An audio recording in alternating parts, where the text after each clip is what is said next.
প্রস্তুত উদ্ধারকারীরা। এমপি আনার খুনের তদন্ত করতে কলকাতায় ডিবির টিম। মূল পরিকল্পনাকারী শাহীনকে যুক্তরাষ্ট্র থেকে ফিরিয়ে আনতে চাওয়া হবে ইন্টারপোলের সহায়তা। সাবেক আইজিপি বেনজির আহমেদ, তার স্ত্রী ও ৩ সন্তানের আরও ১১৩টি দলিলের সম্পদ ও গুলশানের ৪টি ফ্ল্যাট জব্দের নির্দেশ দিয়েছেন আদালত।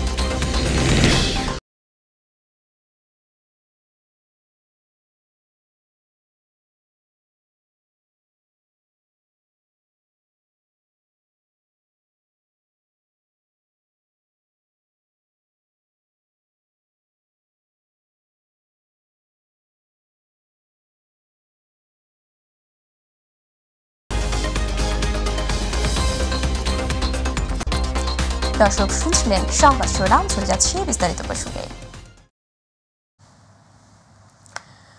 বাংলাদেশ উপকূলের আরও কাছে চলে এসেছে বঙ্গোপসাগরের সৃষ্ট ঘূর্ণিঝড় রেমাল। এরই মধ্যে উপকূলীয় জেলাগুলোতে আছড়ে পড়েছে ঘূর্ণিঝড়ের অগ্রভাগ। এর প্রভাবে ঝড়ো হাওয়া সহ তুমুল বৃষ্টি হচ্ছে উপকূলের জেলাগুলোতে। জোয়ারের পানিতে প্লাবিত হয়েছে বিস্তীর্ণ অঞ্চল। সবশেষ অবস্থান অনুযায়ী ঘূর্ণিঝড়টি পায়রা সমুদ্র বন্দর থেকে ১৮০ কিলোমিটার দক্ষিণে অবস্থান করছিল। বিকেলে আবহাওয়া অধিদপ্তরের ১৩ নম্বর বিশেষ বিজ্ঞপ্তিতেই তথ্য জানানো হয়েছে। ঘূর্ণিঝড়ের কারণে পায়রা ও মোংলা সমুদ্র বন্দরে ১০ নম্বর মহাবিপদ সংকেত দেখাতে বলেছে আবহাওয়া অধিদপ্তর।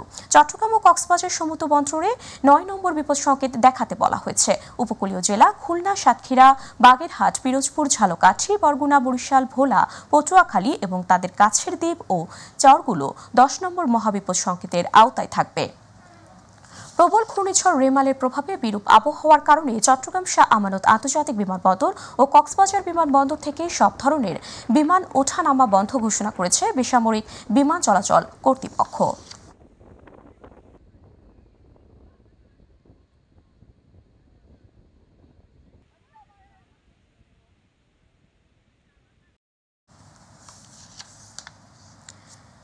খুব দ্রুত গতিতে উপকূলের দিকে এগিয়ে আসছে ঘূর্ণিঝড় রেমাল।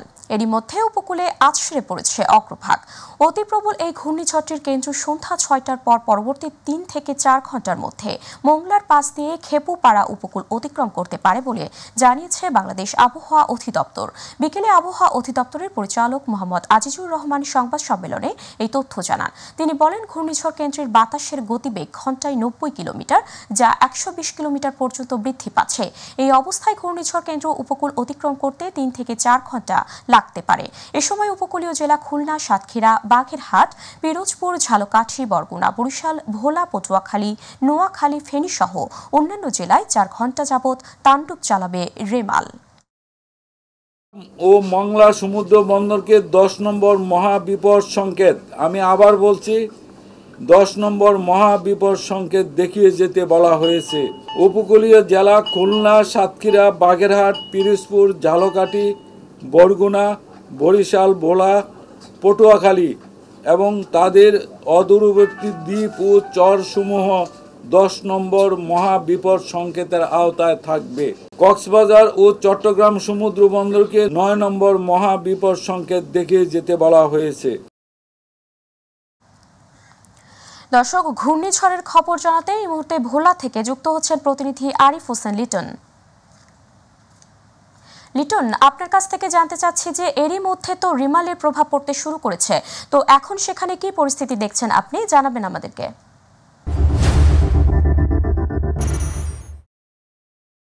জল রিমালের প্রভাব কিন্তু আজ দুপুরের পর থেকে দ্বীপ জেলা ভোলাতে কিন্তু পড়তে শুরু করেছে, যার ফলে কিন্তু ভোলার যে নিম্ন অঞ্চল চরকুটি এবং ডালচর সহ যে নিম্ন অঞ্চলগুলি ছিল, এই দুটি ইউনিয়ন কিন্তু পানিতে প্লাবিত হয়ে ৪ থেকে ৫ ফুট পানি স্বাভাবিক সীমার উপর দিয়ে প্লাবিত হয়ে কিন্তু প্রায় ২০,০০০ লোক পানিবন্দী হয়ে আছে। আমার সাথে কিছুক্ষণ আগে জেলা প্রশাসক আরিফুজ্জামানের সাথে কথা হয়েছে। তিনি আমাকে যেমনটা জানিয়েছেন যে এখন পর্যন্ত ভোলার যে বিভিন্ন আশ্রয় কেন্দ্রগুলি খুলে দেওয়া হয়েছে 869টি যে আশ্রয় কেন্দ্র খুলে দেওয়া হয়েছে সেখানে প্রায় 35,000 নারী পুরুষ আশ্রয় কেন্দ্রে এসে পৌঁছেছেন এবং যে 14টি মুজিব কেল্লা রয়েছে সেখানে প্রায় 3,000 গবাদি পশু নিরাপদে রাখা হয়েছে। এছাড়া যারা আশ্রয় কেন্দ্রে এসে পৌঁছেছে তাদেরকে প্রশাসনের পক্ষ থেকে শুকনো খাবার দেওয়া হয়েছে বলে তিনি আমাকে যেমনটা জানিয়েছেন। আরেকটি বিষয় আপনাকে জানিয়ে রাখি, প্রশাসন কিন্তু আগে থেকেই অনেকটা সোচ্চার ছিল, যার কারণে কিন্তু এখানে ঘূর্ণিঝড় যে রিয়াল প্রভাবিত করেছে তা কিন্তু তেমন একটা প্রভাবিত এখন করতে পারেনি। আমাকে জেলা প্রশাসক জানিয়েছেন পানি স্বাভাবিক সীমার উপর দিয়ে বয়ে যাওয়াতে কিছু অঞ্চল প্লাবিত হয়েছে, তবে এখন পর্যন্ত কোথাও কোনো নিখোঁজের খবর কিন্তু তার কাছে নাই বলে তিনি আমাকে যেমনটা জানিয়েছেন। আপনাকে আরেকটি বিষয় আমি জানিয়ে রাখি, ভোলার যে নিচু অঞ্চলগুলি ছিল সেই নিচু অঞ্চলগুলি থেকে কিন্তু মানুষকে এখনো নিরাপদে আনার জন্য কিন্তু কাজ চলছে বলে আমি আপনাকে যেমনটা জানাতে চাই। আরেকটি বিষয় আপনি জানেন যে এটি একটি উপকূলীয় জেলা, এই উপকূলীয় জেলাতে কিন্তু যখনই এ ধরনের কোনো প্রলয় আসে সবচেয়ে বেশি আতঙ্ক থাকে বেড়িবাঁধ এলাকার মানুষগুলি। এখানে বেড়িবাঁধের মানুষ কিন্তু এমনই একটা অবস্থা, তারা কিন্তু সর্বশেষ পর্যন্ত কিন্তু নিরাপদ আশ্রয়ে যেতে চায় না। প্রশাসনের পক্ষ থেকে মাইকিং করা হলেও কিন্তু নিরাপদে যেতে চায় না। তারপরে প্রশাসন কিন্তু মানুষকে নিরাপদে নেওয়ার জন্য কিন্তু প্রশাসন কাজ করে যাচ্ছে। জেলায় 11 লক্ষ টাকা মজুদ রাখা হয়েছে, 222 মেট্রিক টন চাল কিন্তু মজুদ রাখা হয়েছে। তো প্রশাসনের পক্ষ থেকে সকল ধরনের হয়েছে। কিছুক্ষণ পর পর কিন্তু এখানে বিদ্যুৎ কিন্তু এখন নেই বললেই চলে, অনেক জায়গায় কিন্তু বাতাসে কিন্তু গাছ পড়ে থাকতে দেখা গিয়েছে। নদীর পাড়গুলিতে আমি ঘুরে যেমনটা দেখেছি নদীর পানি কিন্তু অনেক বিপদসীমার অনেক উপর দিয়ে বয়ে চলছে এবং এখন কিন্তু এখানে ঘুরি ঘুরি বৃষ্টি হচ্ছে, বাতাসের গতিও কিন্তু অনেকটা বেড়ে গিয়েছে, যার ফলে কিন্তু এই উপকূলের মানুষ কিন্তু অনেকটাই আতঙ্কের মধ্যে রয়েছে। তো প্রশাসন বলে যাচ্ছে যে তাদের পক্ষ থেকে কাজ করে যাচ্ছে রেড ক্রিসেন্ট এবং সিপিপির 13,860 জন কর্মী এবং রেড ক্রিসেন্টের 2,000 কর্মী কিন্তু মাঠে কাজ করে।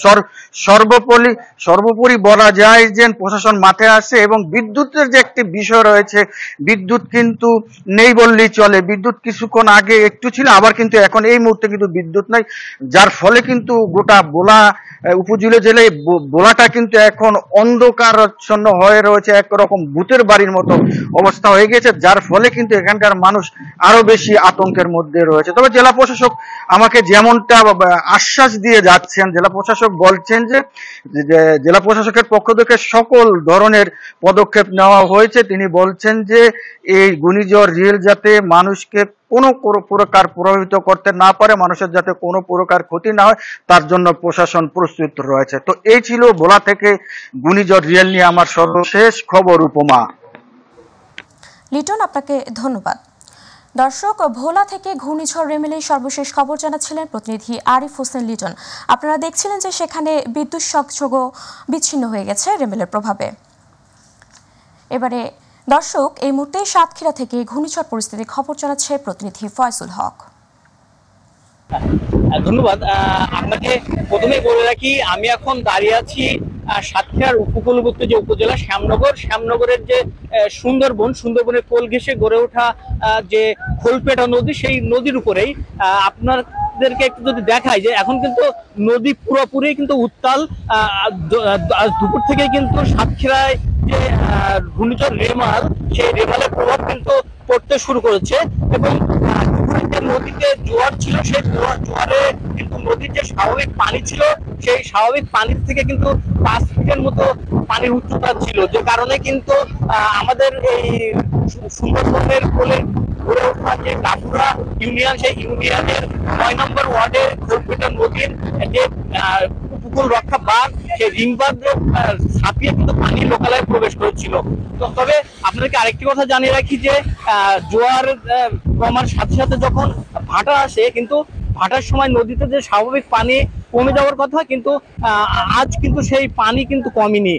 স্বাভাবিক পানি থেকে কিন্তু 5 ফিট পানির উচ্চতা কিন্তু আছে এবং এখনো কিন্তু ভাটা চলছে। কিন্তু আপনারা যদি লক্ষ্য করেন দেখবেন নদীর যে স্বাভাবিক পানি তার থেকে কিন্তু 5 ফিটেরও বেশি পানি উচ্চতা আছে এবং এই এলাকার মানুষ, যারা সাধারণ মানুষ, স্থানীয় মানুষ, তারা কিন্তু আতঙ্কে আছে যে আজ রাতে কিন্তু 8টা বা 9টা থেকে যে আবার জোয়ার আসবে, সেই জোয়ারে কিন্তু যে পানির যে স্বাভাবিক যে উচ্চতা তার থেকে 5 ফিট বা 7 ফিট উচ্চতা হতে পারে। যদি এমনটি হয় তাহলে কিন্তু এই এলাকার মানুষ কিন্তু যে বেড়িবাঁধ না ভাঙলেও যে উপকূল রক্ষা বাঁধ, সেই বাঁধ ছাপিয়ে কিন্তু পানি লোকালয়ে প্রবেশ করবে বলে আশঙ্কা করছে।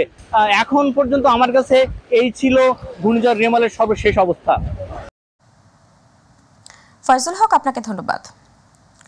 দর্শক, এবার কক্সবাজারের সাইক্লোন সেন্টার থেকে ঘূর্ণিঝড় পরিস্থিতির খবর জানাচ্ছেন প্রতিনিধি সাইফুল ইসলাম। ধন্যবাদ আপনাকে। প্রবল ঘূর্ণিঝড় রেমালের প্রভাবটি কক্সবাজারে ইতিমধ্যেই বিস্তার করতে শুরু করেছে। 9 নম্বর মহাবিপদ সংকেত রয়েছে, ভারী বৃষ্টিপাত এবং দমকা হাওয়া বা সাগর উত্তাল রয়েছে। তো আমি রয়েছি যে সাইক্লোন সেন্টারগুলিতে, যে সাইক্লোন সেন্টারের উপকূলবর্তী যে মানুষগুলি আশ্রয় নিয়েছে। তো আপনি দেখতে পাচ্ছেন এখানে সাইক্লোন সেন্টারে মানুষগুলি যে অবস্থান করছে, তাদের বিভিন্ন মালামাল নিয়ে তারা এখানে অবস্থান করছে। তো কক্সবাজারের 638টি সাইক্লোন সেন্টারে যে উপকূলবর্তী মানুষগুলি এখানে অবস্থান করছে, কক্সবাজার জেলা প্রশাসনের পক্ষ থেকে তাদের দেখভাল করা হচ্ছে। তাদের জন্য যে 422 মেট্রিক টন চাল এবং শুকনো খাবার, এছাড়াও নগদ 3 লক্ষাধিক টাকা, ডেউটিন সহ বিভিন্ন সরঞ্জাম তারা ব্যবস্থা করেছেন। তো কক্সবাজারের যে অন্যান্য এলাকাগুলি রয়েছে, সেন্ট মার্টিন সহ যে উপকূলবর্তী এলাকা, কুতুবদিয়া, মহেশখালী, সেখানেও কিন্তু সাইক্লোন সেন্টার চালু করা হয়েছে। তো কক্সবাজারের যে আবহাওয়া দপ্তর থেকে যে নির্দেশনা দেওয়া হয়েছে 13 নম্বর বুলেটিন, সর্বশেষ সেই বুলেটিন অনুযায়ী কিন্তু এখনো আশঙ্কা থেকে যায়। তো কক্সবাজারের যে সমুদ্র বন্দর এলাকা থেকে ঘূর্ণিঝড় 300 কিলোমিটার দক্ষিণ পশ্চিমে অবস্থান করছে। তো সেটি এখন উত্তর দিকে অগ্রসর হচ্ছে এমনটা জানিয়েছেন। তো সব মিলিয়ে কিন্তু এখনো বড়ি আবহাওয়া এবং সাগরের উত্তাল, এছাড়াও বৃষ্টিপাত অব্যাহত রয়েছে। এই ছিল আমার কাছে সর্বশেষ। পরবর্তী আপডেট আপনাকে জানিয়ে দেওয়া হবে। সাইফুল ইসলাম, আপনাকে ধন্যবাদ।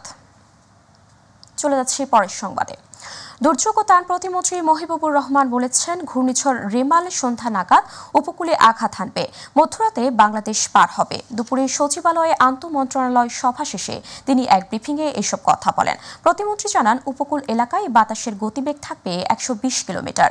বলেন, উপকূলীয় এলাকায় 10 ফুটের বেশি জলোচ্ছ্বাস হবে, পাহাড় ধসের আশঙ্কা রয়েছে। তিনি বলেন, সংশ্লিষ্ট সকল দপ্তরের ছুটি বাতিল করা হয়েছে। এছাড়া দেশের ভেতরে নৌ চলাচল বন্ধ থাকবে। একটা অস্বাভাবিকভাবে এই ঝড়টা আরেকটা প্রকৃত হলো। এখানে প্রচুর বৃষ্টিপাত হবে এবং এটা যখন শুরু হবে তখন থেকে 24 ঘন্টার মধ্যে 300 মিলিমিটার বৃষ্টি হওয়ার সম্ভাবনা রয়েছে।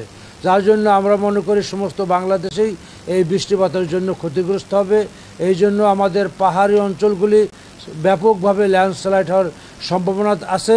যার জন্য আমরা ইতিমধ্যে সিদ্ধান্ত নিয়েছি যে এখন থেকে আমাদের সমস্ত মন্ত্রণালয়ের সমস্ত কর্মচারীদের আমাদের ঝড় শেষ না হওয়া পর্যন্ত সমস্ত ছুটি বাতিল করা হয়েছে। বাগেরহাটের মোংলায় যাত্রীবাহী একটি নৌকা ডুবে গেছে। সকালে মোংলা নদীর ঘাটে অতিরিক্ত যাত্রী তোলার কারণে নৌকা ডুবে যায়। ডুবে যাওয়া নৌকাটিতে 50 থেকে 60 জন যাত্রী ছিলেন। তাদের মধ্যে কিছু যাত্রী উঠে গেলেও অনেকে নিখোঁজ রয়েছে বলে জানা গেছে। নৌ পুলিশ, ফায়ার সার্ভিস ও কোস্ট গার্ডের ডুবুরি দল নদীতে তল্লাশি চালাচ্ছেন। কোনো যাত্রী নিখোঁজ আছে কিনা সে বিষয়ে পৌরসভার সিসি ক্যামেরায় দেখা হচ্ছে বলে জানিয়েছেন উপজেলা নির্বাহী কর্মকর্তা। এবারে অন্যান্য প্রসঙ্গ। ঝিনাইদহ 4 আসনের সংসদ সদস্য আনোয়ারুল আজিম হত্যায় মূল পরিকল্পনাকারী আক্তারুজ্জামান শাহিনী যুক্তরাষ্ট্রে পালিয়েছেন বলে ধারণা গোয়েন্দা পুলিশের। তাকে ফিরিয়ে আনতে ইন্টারপোলের সহায়তা চাওয়া হবে বলে জানিয়েছেন ডিবি প্রধান হারুনুর রশিদ। এমপি আনার হত্যার তদন্তে সকালে ডিএমপির ডিবি প্রধানের নেতৃত্বে 3 সদস্যের দল ভারত পৌঁছে। সেখানে সাংবাদিকদের সাথে কথা বলেন ডিবি প্রধান। কলকাতায় হত্যার ঘটনাস্থল পরিদর্শন করবে ডিবির টিম। এখনও মরদেহ পাওয়া না যাওয়ায় কলকাতা পুলিশের সাথে মরদেহ শনাক্ত কার্যক্রমেও অংশ নেবেন তারা। মূল কাজটা হচ্ছে ক্রিমিনাল প্রসিডিউর অনুযায়ী অপরাধের যেখান থেকে শুরু হয় এবং সেখান শেষ হয় একজন গুরুত্বপূর্ণ আসামি যে এক্সিকিউশনের কাজটি করেছেন পশ্চিমবাংলার কমিউনিস্ট পার্টির নেতা শিমুল বিশ্বাস, সেখানে আমানুল্লাহ নাম করে এখানে এসেছেন।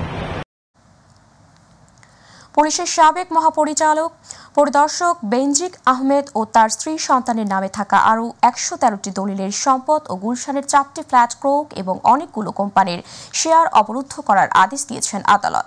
ঢাকা মহানগর আদালতের সিনিয়র স্পেশাল জজ মোহাম্মদ আসমাস জগলুল হোসেন আজ রোববার এই আদেশ দেন। দুদকের পাবলিক প্রসিকিউটর মাহমুদ হোসেন জাহাঙ্গীর বলেন, বৃহস্পতিবার সাবেক আইজিপি বেনজির আহমেদের ৮৩টি দলিলের সম্পদ ক্রোকের আদেশ দিয়েছিলেন আদালত। পরে তার আরও সম্পদের খোঁজ পাওয়া যায়। সেই সব সম্পদ ক্রোকের আদেশ চেয়ে দুদক রোববার আদালতে আবেদন করা হয়। শুনানি নিয়ে আদালত বেনজির আহমেদের সম্পদ ক্রোকের আদেশ দিয়েছেন। এর আগে গত বৃহস্পতিবার বেনজির আহমেদ তার স্ত্রী ও সন্তানদের নামে থাকা ৩৪৫ বিঘা জমি জব্দ এবং বিভিন্ন সরকারি ও বেসরকারি ব্যাংকে তাদের নামে থাকা ৩৩টি ব্যাংক হিসাব ফ্রিজ করার আদেশ দেওয়া হয়।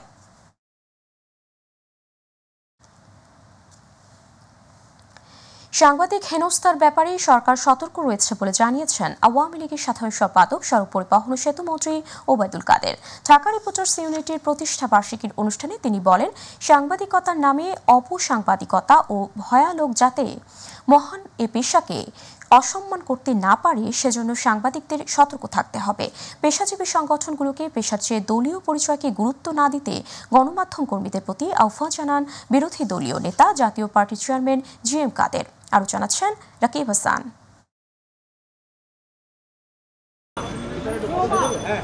সাংবাদিকদের সংগঠন ঢাকা রিপোর্টার্স ইউনিটির ৩ দশকে পদার্পণ উপলক্ষে সকালে ডিআরইউ প্রাঙ্গণে আয়োজিত উদ্বোধনী অনুষ্ঠানে প্রধান অতিথি হিসেবে যোগ দেন আওয়ামী লীগের সাধারণ সম্পাদক সড়ক পরিবহন ও সেতুমন্ত্রী ওবায়দুল কাদের। পরে নসরুল হামিদ মিলনায়তনে কেক কাটা অনুষ্ঠানে যোগ দিয়ে অসাম্প্রদায়িক বাংলাদেশ গড়ে তুলতে সবাইকে ঐক্যবদ্ধভাবে কাজ করার আহ্বান জানান আওয়ামী লীগের যুগ্ম সাধারণ সম্পাদক বাহাউদ্দিন নাসিম। অসাম্প্রদায়িক বাংলাদেশ, গণতান্ত্রিক বাংলাদেশ, মুক্তিযুদ্ধের চেতনায় সমৃদ্ধ বাংলাদেশ, সঠিক আত্মনির্ভরশীল এবং সম্মানিত জাতি হিসাবে আমাদের এগিয়ে চলার জন্য এই দেশটি সাম্প্রদায়িক শক্তির হাতে থাকবে না গণতান্ত্রিক শক্তি, মুক্তিযুদ্ধের চেতনায় সমৃদ্ধ অসাম্প্রদায়িক বাংলাদেশ যারা বিশ্বাস করে সেই শক্তি। জাতীয় সংসদের বিরোধী দলীয় নেতা জাতীয় পার্টির চেয়ারম্যান গোলাম মোহাম্মদ কাদের পেশাজীবী সংগঠনগুলোকে ঐক্য ধরে রেখে সেই শক্তিকে জনগণের কল্যাণে কাজে লাগানোর পরামর্শ দেন। যদি আপনারা সাংবাদিক হিসেবে শক্তিশালী হতে চান তাহলে এই ঐক্য ধরে রাখতে হলে আপনাদেরকে সবচেয়ে গুরুত্ব দিতে হবে আপনার পেশা। আপনি যখন এখানে আসবেন আপনি সাংবাদিক, এটি হবে আপনার সবচেয়ে বড় পরিচয়। ডিজিটাল নিরাপত্তা আইনে কোনো সাংবাদিক যেন অকারণে হয়রানির শিকার না হয় সে ব্যাপারে সরকার সতর্ক আছে বলে জানান আওয়ামী লীগের সাধারণ সম্পাদক। এই যে ডিজিটাল অ্যাক্ট, এটা যাতে অপপ্রয়োগ না হয়, কোনো সাংবাদিক যাতে এখানে ফাইন্যান্সিয়ালি হ্যারাস না, সে ব্যাপারে আমরা সতর্ক আছি এবং আমি এখনো বলছি যে আমরা এই ব্যাপারে সতর্ক থাকবো। কোনো নিরীহ সাংবাদিক যাতে হ্যারাসমেন্টের শিকার সে ব্যাপারে আমাদের সরকার এবং আমরা এ ব্যাপারে সতর্ক থাকব। প্রতিষ্ঠা বার্ষিকী উপলক্ষে আয়োজিত র্যালিতে যোগ দেন ডিআরইউর সদস্যরা। রাকিব হাসান, মাই টিভি, ঢাকা। পবিত্র ঈদুল আজহা উপলক্ষে সড়কে চাঁদাবাজি ও ভোগান্তি কমাতে হাইওয়ে পুলিশ প্রস্তুত আছে বলে জানিয়েছেন হাইওয়ে পুলিশ প্রধান শাহাবুদ্দিন খান। রাজধানীর পুলিশ অডিটোরিয়ামে আসন্ন পবিত্র ঈদুল আজহা ২০২৪ উপলক্ষে এক মতবিনিময় সভায় তিনি এই কথা বলেন। এ সময় সাবেক নৌপরিবহন মন্ত্রী শাহজাহান খান বলেন, সড়কে ছিনতাই, চাঁদাবাজি কমাতে সবাইকে একসাথে কাজ করতে হবে। বিস্তারিত আমিনা হীরার রিপোর্টে।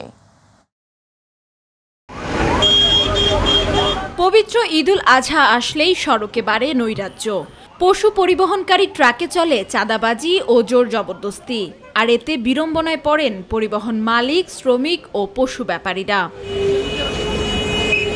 উৎসবকে কেন্দ্র করে সড়কে ছিনতাই চাঁদাবাজি কমাতে আসন্ন পবিত্র ঈদুল আজহা 2024কে সামনে রেখে মতবিনিময় সভার আয়োজন করে বাংলাদেশ হাইওয়ে পুলিশ। সভায় ঈদুল আজহাকে কেন্দ্র করে সড়কের নানা সমস্যার কথা তুলে ধরেন বিভিন্ন পেশাজীবী প্রতিনিধিরা। পশুবাহী কোনো গাড়িকে জোর করে, যেটা আমাদের মানুষেরা বলছেন, অন্য হাটে নেওয়া বাধ্য করা যাবে না, কিন্তু এটা স্যার রাতের বেলা ঘটে। চাল 12 টনের বেশি আসে না। আবার মনে করেন কাঁচা আলু ফুটো যেটা আছে সেটা ক্যারেট সিস্টেম আছে, যাতে সবজিটা নষ্ট না হয়। এ সময় সড়কের দুর্ঘটনা এড়াতে ফিটনেসবিহীন যানবাহন তুলে নেয়ার অনুরোধ করেন বাংলাদেশ সড়ক পরিবহন মালিক সমিতির সভাপতি মশিউর রহমান রাঙা। রোড পারমিট নেই, পারমিট নেই এবং গাড়ির ফিটনেস নেই, এবং একটা গাড়ি একদম সম্পূর্ণ বিধ্বস্ত করার মতো, মানে ওইটাকে ধ্বংস করে দেওয়া ছাড়া, ওইটা আর লোহা হিসাবে বিক্রি করে দেওয়া ছাড়া আর কোনো উপায় নেই। সেই গাড়িটাও কিন্তু চলছে। আমি বারংবার বলছি যে এই গাড়িগুলোকে ধরার ব্যবস্থা করতে হবে। পরিবহন খাত সেবামূলক খাত, তবে জনবল কম থাকায় সড়কের নৈরাজ্য নিয়ন্ত্রণে আনতে হিমশিম খাচ্ছে প্রশাসন, এমনটা জানান সাবেক নৌপরিবহন মন্ত্রী শাহজাহান খান। সড়কের নিরাপত্তা, সড়কের শৃঙ্খলা, সড়কের দুর্ঘটনা হ্রাস করা, এই দায়িত্বটা মালিক এবং শ্রমিক এবং পুলিশ সকলে মিলেই কিন্তু আমরা করছি। হাইওয়ে পুলিশের তৎপরতার কারণে এখন রাস্তায় ডাকাতি সেটা প্রায় শূন্যের কোঠায় এসে দাঁড়িয়েছে। এদিকে সড়কে ব্যবস্থাপনা সুষ্ঠুভাবে হচ্ছে বলে বিগত বছরের তুলনায় দিন দিন সহজ হচ্ছে ঈদযাত্রা। পাশাপাশি এ ধারা অব্যাহত থাকবে বলে নিশ্চিত করেন হাইওয়ে পুলিশ প্রধান শাহাবুদ্দিন খান। আমরা হাইওয়ে পুলিশের প্রতিটি ডিউটি, সে চেকপোস্ট করুক, সে পেট্রোল করুক, সে প্রসিকিউশনের কাজ করুক, যে কোনো কাজ করুক, এইটাকে স্বচ্ছতা এবং জবাবদিহিতায় আনার জন্য আমরা প্রত্যেকের কাছে আমরা বডি অন ক্যামেরা দিয়ে দিচ্ছি, এবং আমাদের অফিসাররা, সুপারভাইজিং অফিসাররা তাদের মোবাইল ফোনে এবং যে কোনো ডিভাইসে কিন্তু প্রতিটা মুহূর্তে দেখতে পাচ্ছে। এভাবে আমরা আমাদের সেবার মানগুলো বৃদ্ধি করার প্রচেষ্টা নিয়েছি, আমাদের সরকারও সেটা চায়। হাইওয়েতে খোলা পিকআপ ও ট্রাকে যাত্রীদের অবাধ চলাফেরা কমালে ঈদ যাত্রা আরো ঝুঁকিমুক্ত হবে বলেও বলেন হাইওয়ে পুলিশ প্রধান। এই যে অনিরাপদ ঝুঁকিপূর্ণ যাত্রার ক্ষেত্রে একদম জিরো টলারেন্স। আমেনা হীরা, মাই টিভি, ঢাকা। দর্শক, যাচ্ছি সংবাদ বিরতিতে, ফিরে এসে জানাবো। গেজেট না হওয়া পর্যন্ত নির্বাচন সংশ্লিষ্ট কেউ নির্বাচনী বিধি না মানলে কঠোর পরিণতি ভোগ করতে হবে, দিনাজপুরে ইসি রাশেদা সুলতানা।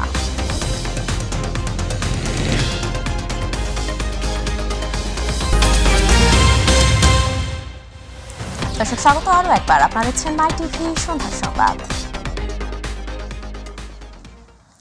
তারেক জিয়াকে দেশে ফিরিয়ে এনে সাজা বাস্তবায়ন করা হবে বলে জানিয়েছেন প্রধানমন্ত্রী শেখ হাসিনা। গণভবনে কোটালীপাড়ার উপজেলার নবনির্বাচিত চেয়ারম্যান, কাউন্সিলর ও আওয়ামী লীগ নেতাকর্মীদের উদ্দেশ্যে দেয়া বক্তব্যে তিনি এই কথা জানান। প্রধানমন্ত্রী বলেন, সাজাপ্রাপ্ত পলাতক আসামি তারেক জিয়াকে দেশে ফিরিয়ে আনতে ব্রিটিশ সরকারের কাছে আবেদন করা হবে। তিনি বলেন, এখন একটাই কাজ, তারেক জিয়াকে দেশে ফিরিয়ে আনা। তারেক জিয়ার সাজা বাস্তবায়ন হলে অগ্নিসন্ত্রাস, জঙ্গিবাদ এবং দুর্নীতি সহ যেসব কর্মকাণ্ড ঘটিয়েছে সেগুলোর হাত থেকে মানুষ মুক্তি পাবে।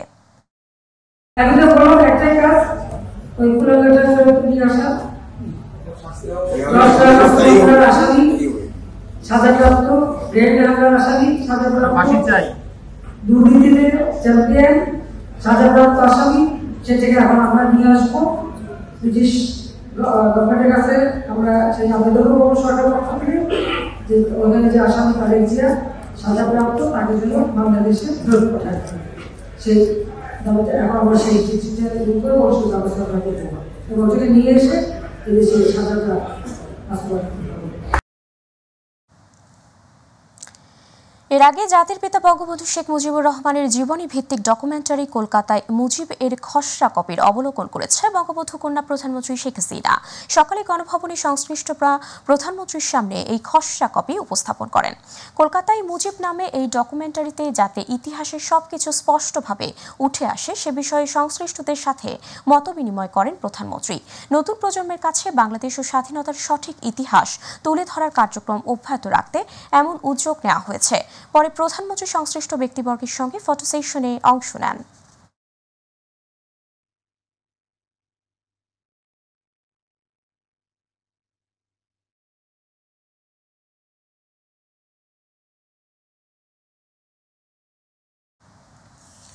নির্বাচন কমিশনের রাশেদা সুলতানা বলেছেন, গেজেট না হওয়া পর্যন্ত নির্বাচন সংশ্লিষ্ট কেউ নির্বাচনী বিধিমালা না মানলে কঠোর পরিণতি ভোগ করতে হবে। কোনো প্রার্থী অথবা নির্বাচনের সঙ্গে সংশ্লিষ্ট কোনো কর্মকর্তা অনিয়ম করলে এবং তা নির্বাচন কমিশনের দৃষ্টিগোচর হলে তাহলে তার বিরুদ্ধে তাৎক্ষণিক ব্যবস্থা নেওয়া হবে। সকালে দিনাজপুর জেলা প্রশাসক কার্যালয়ে সম্মেলন কক্ষে ৬ষ্ঠ ধাপে অনুষ্ঠিতব্য উপজেলা পরিষদ নির্বাচনে প্রার্থী ও অংশীজনের সাথে মতবিনিময়কালে তিনি এই কথা বলেন। এ সময় তিনি আরও বলেন, দৃষ্টান্তমূলক শাস্তি গ্রহণ করলে প্রার্থী ও নির্বাচন সংশ্লিষ্টদের মধ্যে অপরাধের প্রবণতা কমে যাবে। যদি উনি অপরাধ করে থাকেন, এটা যদি আমাদের তদন্তে আসে, প্রমাণ হয়, আমরা ৫ জন কমিশনারের ড্রাস্টিক অ্যাকশন নিতে, ডিসিশন নিতে বিভাজন হয় না। দর্শক, আবারও যাচ্ছি সংবাদ বিরতিতে, ফিরে এসে জানাবো।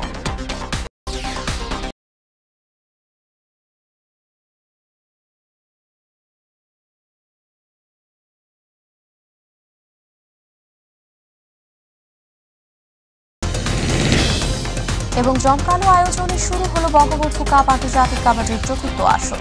উদ্বোধনী ম্যাচে দক্ষিণ কোরিয়াকে ৬৭ থেকে ২২ ব্যবধানে উড়িয়ে দিয়েছে বাংলাদেশ।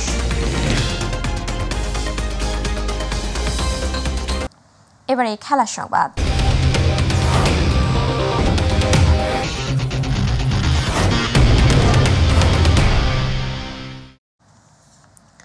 দক্ষিণ কোরিয়াকে বড় ব্যবধানে হারিয়ে বঙ্গবন্ধু কাপ আন্তর্জাতিক কাবাডিতে দারুণ সূচনা করল স্বাগতিক বাংলাদেশ।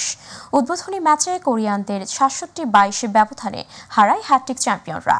মিরপুরের সোহরাওয়ার্দী ইনডোর স্টেডিয়ামে শুরু থেকে আধিপত্য ছিল আরজুদের। প্রথমার্ধে ২৪-১১ ব্যবধানে এগিয়ে থাকে স্বাগতিকরা। পারফরম্যান্সের ধারাবাহিকতা ছিল দ্বিতীয়ার্ধেও। এই অর্থে সর্বোচ্চ ৪৩ পয়েন্ট তুলে নেয় বাংলাদেশ। তাতে ৬৭-২২ ব্যবধানে দক্ষিণ কোরিয়াকে হারিয়ে গ্রুপে এগিয়ে যায় লাল সবুজের দেশটি। এর আগে জমকালো আয়োজনে শুরু হয় বঙ্গবন্ধু কাপ আন্তর্জাতিক কাবাডির চতুর্থ আসর। উদ্বোধন করেন ক্রীড়া মন্ত্রী নাজমুল হাসান পাপন।